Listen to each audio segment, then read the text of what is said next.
Welcome back friends. આપણે સપુષ્પી વનસ્પતિની બાહ્યાકાર વિદ્યા આ ટોપિકમાં છેલ્લે આપણે જો વાત કરીએ તો એમાં આપણે જુદા જુદા પ્રકારના જે સ્ત્રી કેસર અને એમાંના જરાયુ વિન્યાસ એના વિશેની ચર્ચા પૂરી કરી હતી. હવે એના પછી ટોપિકને એમાં આગળ વધારીએ તો વનસ્પતિની અંદર જે પરાગ નિયમની પ્રક્રિયા પૂર્ણ થયા પછી વનસ્પતિમાં જે બીજાશય છે એ બીજાશય ફળમાં અને અંડક જે છે એ બીજમાં પરિણમી જાય છે. તો ફળ અને બીજ વિશેની આપણે એમાં વાત કરીએ તો સૌથી પહેલા આપણે વાત કરીએ ફળ. તો ફળની જો આપણે વ્યાખ્યા આપતી હોય તો એવું કહી શકાય છે કે ફલિત પરિપક્વ બીજાશયને ફળ કહે છે. આ ફળની સામાન્ય વ્યાખ્યા છે, બરાબર? એટલે ફલિત પરિપક્વ બીજાશયને ફળ કહે છે. હવે ફળના આપણે જુદા જુદા પ્રકાર પાડી શકાય. તો ફળના પ્રકાર, ફળના જે પ્રકાર છે એ ફલનના આધારે પણ આપણે પાડી શકીએ છીએ. જેમાં પહેલો પ્રકાર આપણે એવું કહી શકાય કે ફલિત ફળ. ફલિત ફળ એટલે કયું ફળ? તો કે જે ફળ ફલનની પ્રક્રિયા દ્વારા ઉત્પન્ન થયું, બરાબર? એટલે કે ફલન ક્રિયા દ્વારા ઉત્પન્ન થતા ફળને ફલિત ફળ કહે છે. આ એક વસ્તુ. હવે બીજી આપણે વાત કરીએ અફલિત ફળ. અફલિત ફળ તો ઘણી વનસ્પતિ એવી હોય કે જેની અંદર આપણને ફલનની ક્રિયા થયા વગર ફળનું નિર્માણ થાય છે.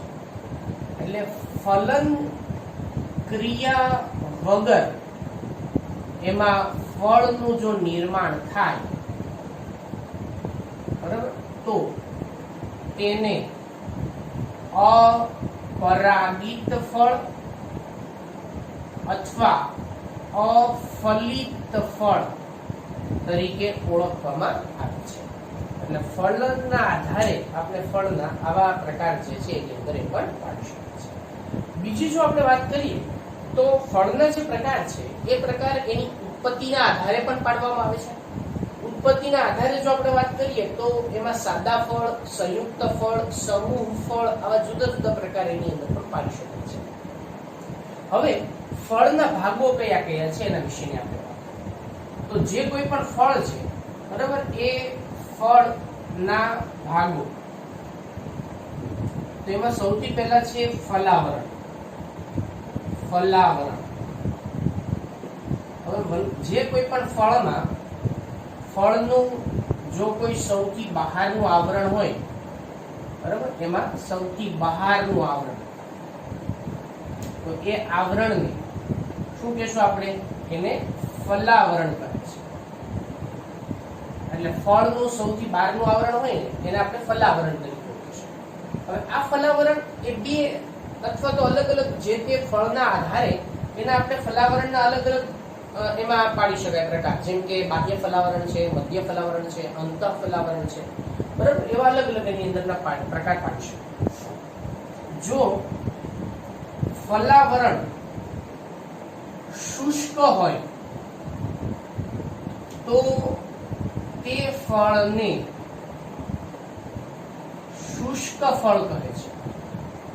શુષ્ક ફળ કહે છે.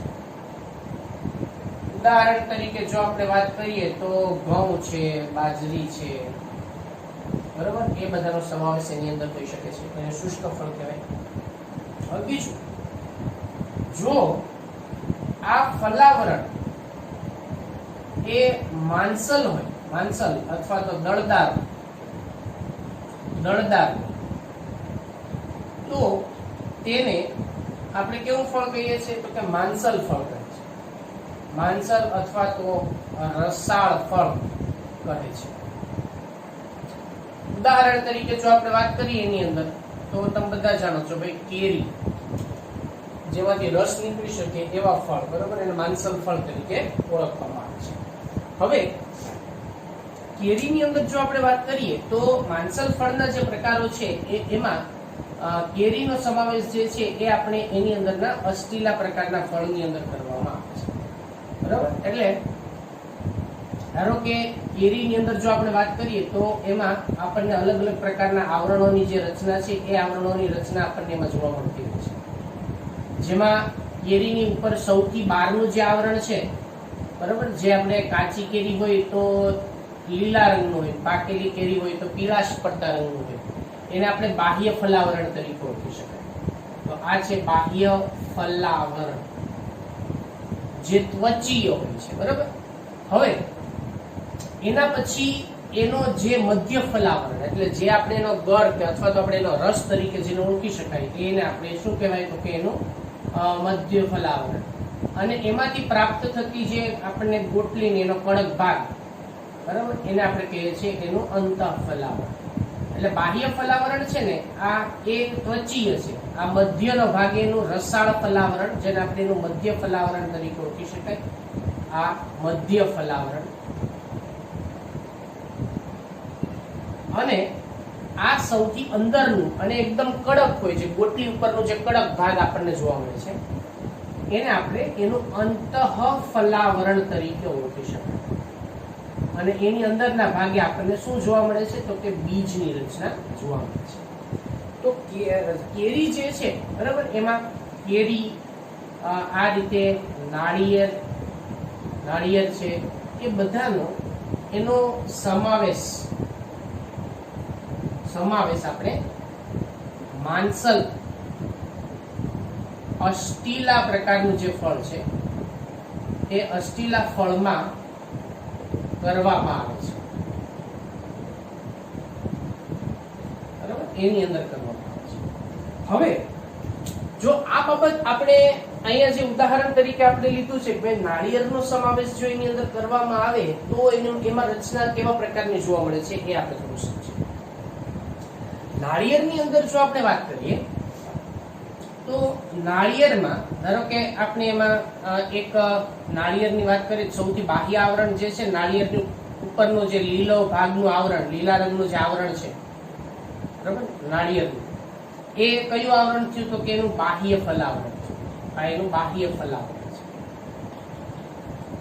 હવે એમાં નાળિયેરની અંદર જો આપણે વાત કરીએ તો એની અંદરનો જે કોઈ પણ એમાંનો અંદરની જે કાચલીનો જે ભાગ છે, નાળિયેરની કાચલી, બરાબર, આ ભાગ એ એકદમ કડક હોય છે. તો એને આપણે શું કહેશું, તો કે એને અંતઃ ફલાવરણ કહેવાય. હવે કાચલી અને એના ઉપરનો જે આ બધો ભાગ છે ને એ આપણને રેસામય જોવા મળે છે.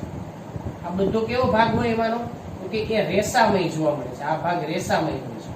અને જેનો રેસામય ભાગ હોય ને એને આપણે એનું મધ્ય ફલાવરણ તરીકે ઓળખી શકાય. એટલે આ મધ્ય ફલાવરણ અને એ ભાગ જે છે એ આપણને રેસામય રચના ધરાવતો જોવા મળતો હોય છે. એટલે આ રીતે આપણને જે ફળની જે રચના છે એ ફળ જે રેસામય કે તંતુમય પ્રકારની રચના ધરાવતું જોવા મળી શકે છે. તો વનસ્પતિની અંદર એમાં એની જે કોઈ પણ જાતિઓ પ્રમાણે એમાં જુદા જુદા પ્રકારના જે ફળ છે એ ફળની રચના આપણને એની અંદર જોવા મળતી હોય છે, બરાબર. હવે વનસ્પતિની અંદર બીજ કયા પ્રકારના જોવા મળતા હોય છે અને બીજમાં કયા કયા પ્રકારના જે ભાગો હોય. ચલો બાળકો, હવે આપણે ફળ પછી ફળની અંદર જે બીજની રચના જોવા મળે છે એના વિશેની એમાં આપણે ચર્ચા કરીએ, બરાબર. બીજ, તો સૌથી પહેલા આપણે જાણવું જરૂરી છે કે બીજની જો આપણે સામાન્ય વ્યાખ્યા એમાં કહીએ તો ફલિત અંડકને બીજ કહે છે. એટલે એનો અર્થ શું થયો કે અંડક જે છે ને એ અંડક, બરાબર, એ બીજાશયમાં હોય. અંડક એ બીજાશયમાં ફલન પછી એ બીજમાં પરિણમી જાય છે, બીજમાં પરિણમે છે, એવું આપણે એની અંદર કહી શકાય. હવે આ જે બીજની રચના છે એ બીજમાં આપણને એમાં જે કોઈ પણ ગુણની રચના જોવા મળે છે, એમાં બીજ પત્રોની રચના જોવા મળે છે, એની અંદર આપણને ભ્રૂણ ધરીની રચના જોવા મળે છે, બરાબર, અને એમાં આવા વગેરે જેવા ભાગો એમાં આપણને જોવા મળતા હોય છે. હવે જો આપણે બીજની અંદર વાત કરીએ તો બીજના પ્રકાર આપણે અલગ અલગ રીતે પાડી શકાય છે. સૌથી પહેલા જો આપણે વાત કરીએ તો બીજના પ્રકાર એના બીજપત્રોના આધારે, બરાબર, બીજપત્રના આધારે. તો બીજના પ્રકારમાં એમાં બીજપત્ર ના આધારે પ્રકાર, બીજપત્રના આધારે જો આપણે વાત કરીએ તો એમાં એક બીજપત્રી બીજ, એટલે આ એક બીજપત્રી બીજ એટલે શું? તો કે તેમાં જે બીજપત્રની જે સંખ્યા છે ને એ સંખ્યા કેટલી હોય છે? તો કે 1 હોય છે. બીજપત્રની સંખ્યા 1 હોય છે, એટલે એક બીજપત્રી છે. અને આની અંદર બધી જ એક દળી વનસ્પતિ છે એનો સમાવેશ એમાં કરી શકાય છે, જેમ કે બધા જ ધાન્યનો સમાવેશ એમાં આપણે કરી શકાય, ઘાસનો એનો સમાવેશ કરી શકાય છે. બીજું, એમાં આપણે એક બીજપત્રી, બરાબર, હવે દ્વિ અથવા તો બે બીજપત્રી, તો દ્વિબીજપત્રી અથવા એને આપણે દ્વિદળી તરીકે પણ ઓળખી શકાય, અને આપણે એક દળી તરીકે પણ ઓળખી શકાય. તો દ્વિદળી એટલે શું? તો દ્વિદળી એટલે કે તેના અથવા તો તેમાં બે બીજપત્રો આવેલા હોય છે, બે બીજપત્રો આવેલા હોય છે, એટલે આપણે એને દ્વિદળી તરીકે ઓળખી શકાય. ઉદાહરણ તરીકે આમાં આપણે વાત કરીએ તો જે દ્વિદળી વનસ્પતિ છે એ વનસ્પતિ, બરાબર, જેમાં આપણે કઠોળ અને બાકીની જે કોઈ પણ એવી વનસ્પતિઓ છે, ગુલાબ, જાસૂદ, ધતુરો, એ બધાનો સમાવેશ પણ એની અંદર આપણે એમાં કરી શકાય છે. તો બીજના એના બીજપત્રના આધારે એના જુદા જુદા આવા જે પ્રકાર છે એ પ્રકાર પણ એની અંદર આપણે પાડવામાં આવતા હોય છે. હવે એમાંથી બંને પ્રકારના બીજની રચના જુદી જુદી રીતે આપણે એમાં સમજી શકાય છે. જેમાં આપણે સૌથી પહેલા જો વાત કરીએ કે ભાઈ દ્વિદળી બીજની રચના કયા પ્રકારની આપણને એમાં જોવા મળતી હોય છે, તો દ્વિદળી બીજ અથવા દ્વિદળી એટલે આપણે અહીંયા જે કોઈ પણ વાલ કે વટાણાના બીજ જે છે એ બીજની રચના વિશે આપણે વાત કરીએ કે વાલ વટાણાના બીજમાં કઈ કઈ પ્રકારના ભાગો આપણને એમાં જોવા મળતા હોય છે. તો સામાન્ય રીતે જે કોઈ પણ વાલ વટાણાનું બીજ તમે બધાએ જોયું હોય, આ બીજની અંદર જો આપણે વાત કરીએ તો બીજમાં સૌથી પહેલા તો બે આવરણો આવેલા જોવા મળે, જેને આપણે બીજાવરણ તરીકે ઓળખી શકાય, જેનું આ બાહ્ય આવરણ અને બે આવરણ ધરાવે છે. એટલે બીજની અંદર આ પ્રકારના જે રચના છે એને આપણે એના આવરણો તરીકે ઓળખી શકાય, બરાબર. આ બીજની રચના છે, વાલ વટાણાના બીજની રચના છે. હવે બીજના જ્યારે આપણે એના બે સરખા ભાગ કરવામાં આવે, આપણે એટલે કે દ્વિદળી બીજમાં બે બીજપત્રો હોય, આપણે શીંગના દાણા હોય, શીંગના દાણાને આપણે બે ભાગ કરીએ તો બે ભાગ જે છૂટા પડે છે ને એ બંને એના બીજપત્રો છે. અને એની ઉપરના ભાગે તમે જોશો તો વચ્ચે એને બે ભાગ કરીને જો તમે વચ્ચેના ભાગે જોશો એમાં વચ્ચે તો એક કિનારી ઉપર તમને નાનું સફેદ તમને એમાં એક નાનું જે ભ્રૂણ જેવી રચના, એટલે કે ભ્રૂણ છે એ ભ્રૂણની રચના આપણને એમાં જોવા મળતી હોય છે. તો આ જે બધા આવરણો છે, બરાબર, એને આપણે બીજાવરણ તરીકે ઓળખી શકાય. તો આની અંદર બે બીજાવરણોની રચના આપણને જોવા મળે છે, જેને બાહ્ય બીજાવરણ અને અંતઃ બીજાવરણ તરીકે ઓળખી શકાય. એટલે બે બીજાવરણ હોય છે એમાં, બરાબર, બીજાવરણ. અને આ જે બીજાવરણ છે એ બે બીજાવરણ હોય એમાં, જેમાં એક જેને આપણે કહેશું બાહ્ય બીજાવરણ, જે એમાં સૌથી બહારના ભાગે આવેલું હોય છે, બરાબર, બીજાવરણ. અને બીજું જે છે એને આપણે કહેશું અંતઃ બીજાવરણ, જે એમાં અંદરના ભાગે આવેલું બીજાવરણ છે, બરાબર. એટલે આ બે પ્રકારના બીજાવરણની રચના એ આપણને એની અંદર જોવા મળતી હોય છે. હવે બીજનો જે ભાગ જે છે ને એ બીજાની ઉપર આપણને એક ચાઠા જેવી રચના જોવા મળે છે, અને એને આપણે નાભી અથવા તો બીજ કેન્દ્ર તરીકે ઓળખી શકાય, બરાબર. તો આ જે ભાગ છે ને એને આપણે નાભી તરીકે ઓળખવામાં આવે છે. હવે નાભીની રચના શું છે? નાભી અથવા તો એને આપણે બીજું શું કહેશું અહીંયા, તો કે એને બીજ કેન્દ્ર તરીકે પણ ઓળખવામાં આવે છે. હવે નાભી કે બીજ કેન્દ્ર, બરાબર, એ બીજમાં જોવા મળતી બીજમાં જોવા મળતી એક નાની ચાઠા જેવી રચના છે, એટલે ડાઘ છે, બરાબર, રચના છે જે બીજાશયની જે દિવાલ છે એ દિવાલની સાથેનું જે કોઈ પણ જોડાણ છે, બરાબર, એને જોડાણ, એ જોડાણ કોના દ્વારા? તો કે બીજ કેન્દ્ર દ્વારા એમાં થયેલું હોય છે. એટલે આ રીતે એનું પણ આમ કાર્ય આપણને જોવા મળતું હોય છે. હવે ત્રીજું, એના ઉપરના ભાગે આપણને એક નાની એક છિદ્ર જેવી રચના જોવા મળે છે, જેને આપણે બીજ છિદ્ર તરીકે ઓળખવામાં આવે છે. એટલે એ છે બીજ છિદ્ર.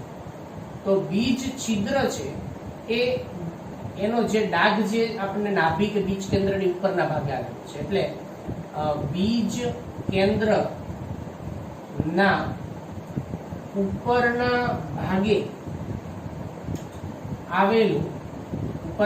આવેલું છિદ્ર, બરાબર, જેને આપણે બીજ છિદ્ર તરીકે ઓળખવામાં આવે. હવે જ્યારે એના બીજના બે ભાગ કરવામાં આવે, બે ફાડા કરવામાં આવે, ત્યારની જો રચનાને આપણે જો એમાં સમજીએ તો એમાં કઈ કઈ પ્રકારના ભાગની રચના જોવા મળે છે એના વિશેની આપણે વાત કરીએ. કે જ્યારે આને આપણે બે ભાગ કરીએ, બે ફાડા કરીએ, ત્યારે શું એમાં જોવા મળતું હોય છે? તો એના બે ભાગ કરવામાં આવે ત્યારે આ જે ભાગ છે, અહીંયાનો ભાગ, આ ભાગ જેને આપણે અહીંયાનો ભાગ જે આપણે એમાં અંદરના ભાગે જોવા મળે, જેની સાથે ભ્રૂણ જોડાયેલો હોય છે, એને આપણે ભ્રૂણધરી તરીકે ઓળખવામાં આવે છે. આ ભાગને શું કહેવાય આપણે? તો કે એને ભ્રૂણધરી તરીકે ઓળખવામાં આવે છે. એટલે આ જેના સાથે ભ્રૂણ જોડાયેલું છે એને આપણે ભ્રૂણધરી તરીકે ઓળખવામાં આવે છે. આ ભ્રૂણધરી ઉપરની બાજુએ, બરાબર, ઉપરની બાજુએ આપણને એમાં જે ભ્રૂણની રચના અહીંયા આપણને જોવા મળતી હોય છે આ રીતે. જેમાં ઉપરના ભાગે અહીંયા આપણે, હું એને થોડીક એનલાર્જ કરીને મોટું દર્શાવું છું જેથી કરીને તમે એમાં વ્યવસ્થિત રીતે સમજી શકો છો. આ આખો ભ્રૂણની રચના છે. બીજને બે ભાગ કરીએ ને એટલે આ પ્રકારની રચના જોવા મળશે. જેમાં આ જે નીચેનો ભાગ છે ને એને આપણે ભ્રૂણ મૂળ તરીકે ઓળખવામાં આવે છે. અને આ જે ઉપરનો જે ભાગ આપણને જે જોવા મળે છે, બરાબર, અહીંયાનો ભાગ, એને આપણે ભ્રૂણાગ્ર તરીકે ઓળખવામાં આવે છે. એટલે આ છે એની અંદરનો ભ્રૂણાગ્ર. એટલે આ ભ્રૂણાગ્ર અને આ ભ્રૂણ મૂળ, આ બે પ્રકારની રચના આપણને એમાં ખાસ જોવા મળે છે. હવે ભ્રૂણધરી સાથે જે ભ્રૂણાગ્રનો જે ભાગ જોડાયેલો છે ને, એટલે આ ભાગ અહીંયાનો જે છે એ આ ભ્રૂણધરીની સાથે અહીંયાથી આ જોડાયેલો હોય છે, એને આપણે શું કહેશું? તો એ ભાગને આપણે ઉપરાક્ષ તરીકે ઓળખવામાં આવે છે, બરાબર, એને આપણે ઉપરાક્ષ તરીકે ઓળખીશું. અને આ જે ભાગ ભ્રૂણ મૂળનો જે ભાગ છે, આ ભાગ ભ્રૂણ મૂળનો એ જે જોડાયેલો છે એ ભાગને આપણે અધ્રાક્ષ તરીકે ઓળખવામાં આવે છે. તો અધ્રાક્ષ અને ઉપરાક્ષ આ બંને જે છે ને, ઉપરાક્ષ એ ભ્રૂણધરી સાથેનું ભ્રૂણાગ્રનું જોડાણ સ્થાન છે, અને અધ્રાક્ષ એ ભ્રૂણધરી સાથેનું ભ્રૂણ મૂળનું જોડાણ સ્થાન છે. અને આ જે બે જોવા મળે છે ને આપણને, જે ભાગ દળદાર માંસલ જે ખોરાક સંગ્રહિત આપણને જોવા મળતા હોય છે, બરાબર, એને આપણે એના બીજ પત્રો તરીકે ઓળખવામાં આવે છે. એટલે આ રીતે એના જે દ્વિદળી બીજની જે રચના છે એ બીજની રચનામાં આપણને આવા પ્રકારના બીજપત્રો, બરાબર, એ બીજપત્રમાં ખોરાકનો સંગ્રહ થયેલો જોવા મળતો હોય છે. એટલે વનસ્પતિના બીજમાં ખોરાકનો જે સંગ્રહ છે એ ક્યાં થયેલો હોય છે, બરાબર, જ્યારે એની ઉત્પત્તિ થતી હોય એ સમયગાળા દરમિયાન એના આધારે એના જે જુદા જુદા પ્રકાર છે એ પ્રકાર એની અંદર આપણને પાડવામાં આવતા હોય છે. તો એના વિશેની આપણે એમાં હવે ચર્ચા કરીએ. બીજના પ્રકાર, બરાબર, તો પેલો આપણે વાત કરી હતી એને જે કોઈ પણ બીજપત્રની સંખ્યાના આધારે એના વિશેની આપણે વાત કરી હતી. હવે બીજના પ્રકાર એ એની અંદરના ભ્રૂણકોષના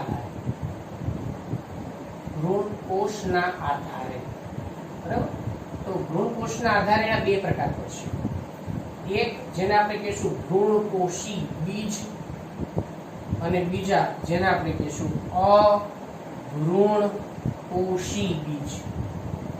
તો હવે આ બંનેની અંદર આપણને કઈ પ્રકારની રચના જોવા મળે છે એના વિશે વાત કરીએ. જો બીજમાં ખોરાકનો સંગ્રહ એ બીજપત્ર સિવાયના ભાગમાં થયેલો હોય, બરાબર, હોય તો તેને આપણે ભ્રૂણકોષી બીજ તરીકે ઓળખીશું. આ એક પ્રકારની વ્યાખ્યા. હવે બીજા પ્રકાર આપણે જોઈએ. જો ભ્રૂણની એમાં ભ્રૂણનો જે વિકાસ થાય અથવા ભ્રૂણના નિર્માણની પ્રક્રિયા થાય તો ભ્રૂણના નિર્માણની જે ક્રિયા છે એ નિર્માણ ક્રિયા દરમિયાન એમાં જો ભ્રૂણ કોષ હાજર હોય, હજી બચ્યો હોય એમાં, હજી પણ જો એમાં રહી ગયો હોય, બધો ન વપરાઈ ગયો હોય, બરાબર, તો એને આપણે શું કહેશું? તો કે એને ભ્રૂણકોષી બીજ તરીકે ઓળખવામાં આવે છે. ઉદાહરણ તરીકે જો આપણે વાત કરીએ તો એમાં ઘણી વનસ્પતિનો સમાવેશ થાય, જેમ કે ઘઉં છે, બરાબર, એરંડી છે, દિવેલા આપણે જેને કહીએ છીએ, એ બધાનો સમાવેશ આપણે એમાં કરી શકીએ છીએ. હવે અભ્રૂણકોષી બીજ એટલે શું? અભ્રૂણકોષી બીજ એટલે કે જેમાં ખોરાકનો સંગ્રહ જે છે ને એ બીજપત્રમાંથી હોય. જો આ બીજપત્ર ખોરાકનો સંગ્રહ કરી અને માંસલ દળદા કરે છે, એને અભ્રૂણકોષી બીજ તરીકે ઓળખીશું. બરાબર, એટલે આપણે એવું લખી શકાય કે તેમાં ખોરાકનો સંગ્રહ એ બીજપત્રોમાં થાય છે.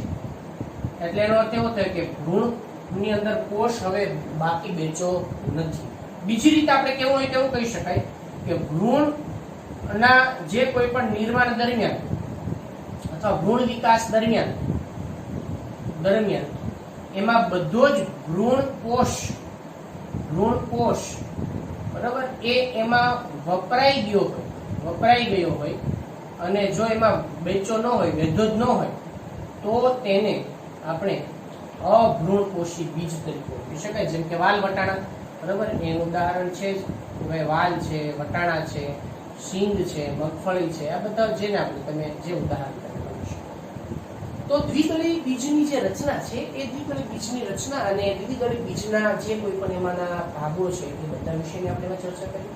બીજના જે પ્રકારો છે એ એના બીજપત્રોના આધારે, બીજના પ્રકારો એના ભ્રૂણકોષ, બરાબર, એ ભ્રૂણકોષના આધારે એની અંદરના કઈ પ્રકાર એમાં પાડી શકાય છે. તો આ બધી બાબતોની ચર્ચા એના વિશેની વાત આપણે અહીંયા પૂરી કરીએ છીએ. ફળ અને બીજ એમાં આપણે દ્વિદળી બીજની વાત કરી. નેક્સ્ટ લેક્ચરમાં આગળ આપણે એમાં એકદળી બીજ જે છે એના વિશેની ચર્ચા એમાં